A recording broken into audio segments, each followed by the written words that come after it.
And welcome to the channel AG कौन ज्ञान। कृषि अर्थशास्त्र ज्ञान में आपका स्वागत है। आज हम लेक्चर लेने वाले हैं distinguished features of agri business और agri business vice versa other industry.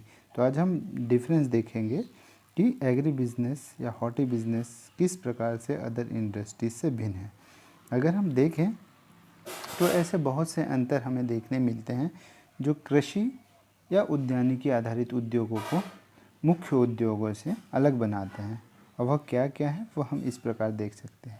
पहला जो है डाइवर्स नेचर ऑफ बिजनेस। तो जो एग्री बिजनेस या हॉर्टी बिजनेस है उसका नेचर जो होता है वो बहुत बड़ा होता है, वृहद रूप में होता है और बिजनेस से बिजनेस वो वेरी करता है, अलग अलग प्रकार के हो सकते हैं।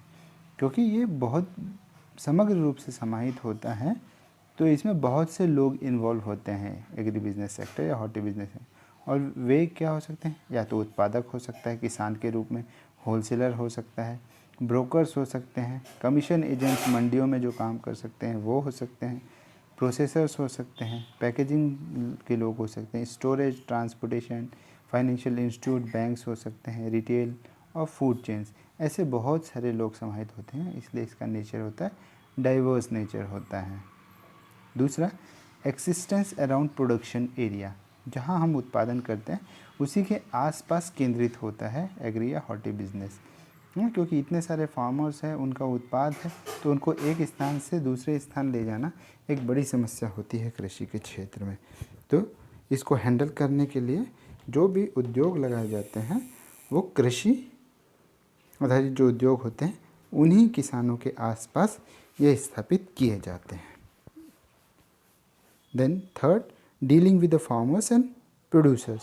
तो जो एग्री बिजनेस है वो अधिकतर किसानों से ही या किसानों के साथ ही कार्य करता है, चाहे वो डायरेक्ट रूप से हो या इनडायरेक्ट रूप से है। जबकि दूसरी इंडस्ट्री में ऐसा देखने नहीं मिलता, दूसरी इंडस्ट्रीज़ में हमें देखने नहीं मिलता। जैसे मोबाइल प्रोडक्शन की बात करें तो मोबाइल प्रोडक्शन जहाँ होता है उस स्थान के आसपास कोई कुछ भी चीज़ों का नहीं, चिप्स कहीं से आती है, इलेक्ट्रॉनिक मटेरियल्स कहीं से आते हैं, ग्लास स्क्रीन्स कहीं से आती हैं और उनका केवल असेंबल किया जाता है। परंतु एग्री बिजनेस में किसान जहाँ उत्पादन कर रहे हैं, जैसे गन्ना जहाँ लग रहा है उसके आसपास ही शुगर मिल्स हमें देखने मिलेगी। कोई बड़ा डेयरी प्लांट है उसके आसपास डेयरी फार्मर्स हमें देखने मिलेंगे। ठीक, तो इस प्रकार से हमें भिन्नता है। चौथा है variety and size of agri business organisation. तो जो एग्री बिजनेस ऑर्गेनाइजेशन होता है उसमें हमें बहुत सी वैरायटीज़ देखने मिलती है। जैसे कि कोई एक व्यक्ति उस एग्री बिजनेस या फार्म को चला रहा है, कहीं पे पूरा परिवार सम्मिलित है, कहीं पे एक बड़ा किसान है और बहुत से लोगों को कार्य देके, और कहीं पे बहुत बड़े बड़े फार्म हैं जहाँ पे बहुत हज़ारों की संख्या में लोगों को रोज़गार दिया जा रहा है। परंतु अधिकतर हमें स्मॉल टाइप ऑफ बिजनेस या एग्री बिजनेस या फार्म मैनेजमेंट देखने मिलता है। और जब हम इसकी वैरायटी की बात करें तो अधिकतर जो एग्री बिजनेस जो होता है वो वर्टिकल इंटीग्रेटेड होता है, कुछ कुछ हॉरिजॉन्टल भी होते हैं और बहुत कम ही हमें कॉन्ग्लोमरेट्स देखने को मिलते हैं। Then scale and type of competition. Fifth, scale and type of competition. तो जो प्रतिस्पर्धा होती है एग्री बिजनेस में वो हमेशा परफेक्ट कंपटीशन होती है, मतलब ओपन मार्केट या फ्री मार्केट में ये काम करता है, जहाँ पे बहुत सारे खरीदार और बहुत सारे बेचने मीन्स बायर्स और सेलर्स ज़्यादा होते हैं। एग्री बिजनेस में कभी भी हमें मोनोपोली या एकाधिकार देखने को नहीं मिलता है कि एक ही व्यक्ति उस प्रोडक्ट को बेच रहा है, और प्रोडक्ट की जो भिन्नता है, डिफ्रेंशिएशन है, वो उतना हमें देखने को नहीं मिलता है। जैसे टमाटर बहुत सारे लोग बेचेंगे और टमाटर उसी रूप में आएगा, कोई ज़्यादा भिन्नता होगी नहीं। तो हमें इस तरह के स्केल और कंपटीशन देखने को मिलता है। सिक्स्थ है कंजर्वेटिवनेस ऑफ एग्री बिजनेस, है ना। तो कंजर्वेटिवनेस मतलब वही पुराने संरक्षण का तरीका अपनाते हैं, क्योंकि जो हमारा किसान ही जो प्रमुखतः गाँवों में रहते हैं और वो जो किसानी सीखते हैं वो अपनी परंपराओं से सीखते हैं, अपनी ट्रेडिशन से सीखते हैं, अपने पूर्वजों से सीखते हैं। एग्री ग्रेजुएट्स की तरह कोई फॉर्मल एजुकेशन लेके वो कृषि को नहीं सीखते हैं। तो उनका सीखा हुआ ट्रेडिशनल तरीका हमेशा कंजर्वेटिव, है ना, संरक्षण के लिए होता है, कि जीवन यापन के लिए होता है। तो इसलिए एग्री बिजनेस का जो नेचर है वो हमेशा कंजर्वेटिव या सब्सिस्टेंस नेचर का होता है, और अधिकतर परिवार आधारित होता है, फैमिली ओरिएंटेड होता है। 7th है डिसीजन मेकिंग। तो जो डिसीजंस होते हैं इस एग्री बिजनेस में, क्योंकि अधिकतर स्मॉल फर्म्स होती हैं तो फैमिली ओरिएंटेड होती है या फैमिली डिसाइड्स करती है, इसमें हस्बैंड वाइफ मिलके कोई डिसीजंस लेते हैं। परंतु जब बड़ी एग्री बिजनेस फर्म होती है वहाँ पे फार्म मैनेजर्स डिसाइड करते हैं, और कॉन्ग्लोमरेट जैसे ऑर्गेनाइजेशन होते हैं तो वहाँ पे डायरेक्टर्स और बोर्ड ऑफ मेंबर्स उसे डिसाइड करते हैं। 8th community and market oriented business. तो एग्री बिजनेस जो होता है वो अधिकतर कम्युनिटी ओरिएंटेड होता है, छोटे शहरों में या गांवों में, है ना, मतलब लोगों की आवश्यकताओं को पूरा करने वाला होता है। और एग्री बिजनेस जब बड़े रूप में, वृहद रूप में, उसे बड़े बिजनेस के रूप में किया जाता है तो हमेशा मार्केट ओरिएंटेड होता है, जहाँ से अधिक लाभ कमाना ही एक उद्देश्य होता है। नेक्स्ट है सीजनैलिटी। जैसा हम सभी को पता है कि एग्रीकल्चर जो है वो ऑब्वियस सीज़न पे डिपेंड करता है, रबी सीज़न या खरीफ सीज़न की क्रॉप्स हमें तभी अवेलेबल होगी और तभी कच्चा माल हमें इंडस्ट्री को भी मिलेगा, इसलिए इंटरडिपेंडेंस होती है इंडस्ट्री की एग्रीकल्चर के साथ में। अगर उस सीज़न में वो माल उपलब्ध नहीं हुआ तो हमें इंडस्ट्री में वो बाज़ार में उत्पाद देखने नहीं मिलेगा। नेक्स्ट है 10वां गवर्नमेंट पॉलिसीज़ एंड प्रोग्राम्स।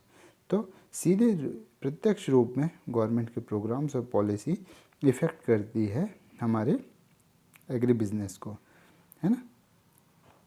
जैसे उदाहरण के तौर पे अगर धान की हम बात करें, राइस प्रोडक्शन की बात, पैडी प्रोडक्शन की बात करें जिससे राइस बनता है, तो अगर गवर्नमेंट उसका न्यूनतम समर्थन मूल्य या MSP 5,000 कर देता है उदाहरण के तौर पे, तो उस वर्ष धान का उत्पादन अधिक से अधिक किसान लगाएंगे और बहुत ज़्यादा हो जाएगा।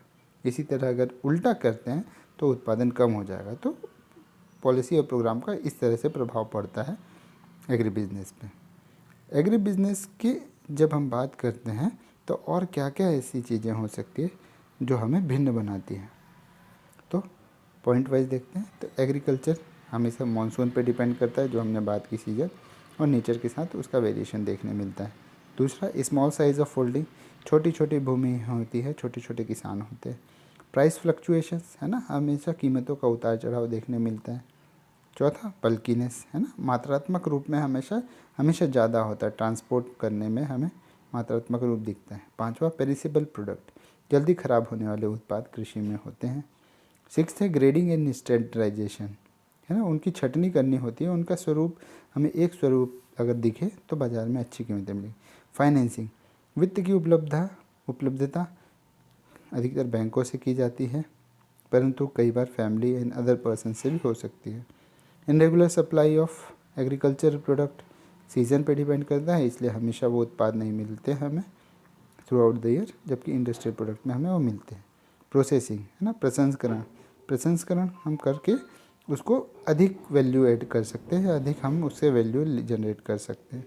10वां लॉ ऑफ डिमिनिशिंग रिटर्न, है ना, कि जब हम उत्पादन शुरू करते हैं तो शुरुआत में हमें हायर रिटर्न मिलते हैं, परंतु धीरे धीरे वो घटने लगता है। डिमिनिशिंग रिटर्न हमें एग्रीकल्चर में देखने मिलते हैं। 11वां law of elasticity of demand and supply. तो डिमांड एंड सप्लाई का सीधा सीधा इंडस्ट्री पे असर पड़ता है। डिमांड ज़्यादा है तो हम सप्लाई बढ़ा पाएंगे, या प्राइस ज़्यादा है तो हमारा सप्लाई भी बढ़ेगा। तो इस तरह ये डिस्टिंग्विश फीचर्स थे, और साथ ही साथ हम ये भी देख सकते हैं कि टाइप्स क्या क्या हैं एग्री बिजनेस मैनेजमेंट के, क्या की और या किस स्पेशलाइज्ड एरिया में ये किया जा सकता है। तो इनको दो भाग में बांटा है हमने, basic areas and other areas. Basic areas में पहला है प्रोडक्शन एंड ऑपरेशन मैनेजमेंट, हमको प्रोडक्शन करना है और उनके ऑपरेशंस को मैनेज करना है। दूसरा financial management and planning management, कि वित्त कहाँ से लाया जाए, उसको किस तरह से कहाँ कहाँ लगाया जाए, उसका मैनेजमेंट। तीसरा मार्केटिंग एंड सेल्स मैनेजमेंट, जो उत्पाद हमने बनाया है उसकी मार्केटिंग कैसे की जाए यह। चौथा है पर्सनल और ह्यूमन मैनेजमेंट, है ना, जो हमारे लेबर फोर्सेस हैं उसको किस तरह मैनेज किया जाए। अदर एरियाज़ में मटेरियल मैनेजमेंट, माल जो आ रहा है कच्चा माल वो कैसे उसको मैनेज किया जाए। परचेज मैनेजमेंट, जो उत्पाद हमें ख़रीदना है वो कहाँ से खरीदा जाए। Wholesaler and retail management, है ना, इसको कैसे किया जाए। ऑफिस मैनेजमेंट, हमारे स्टाफ को कैसे मैनेज किया जाए।